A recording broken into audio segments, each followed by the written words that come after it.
Shelby Rose with her, and Shelby is the buddy driver. Been the buddy driver all 3 years for Chicago. So, you know, Carlin, tell us what's been the experience you guys have had?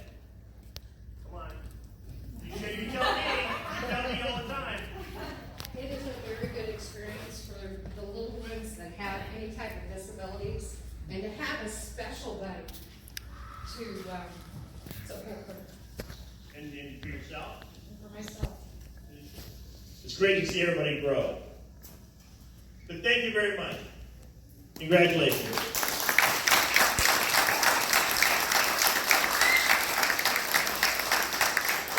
Rookie of the Year. Mrs. Herring, please come up here real quick. I don't think you were at the race, but you had the good. You were there? All right. And you got to hear the stories from Joshua. Joshua's at Boy Scout camp this week.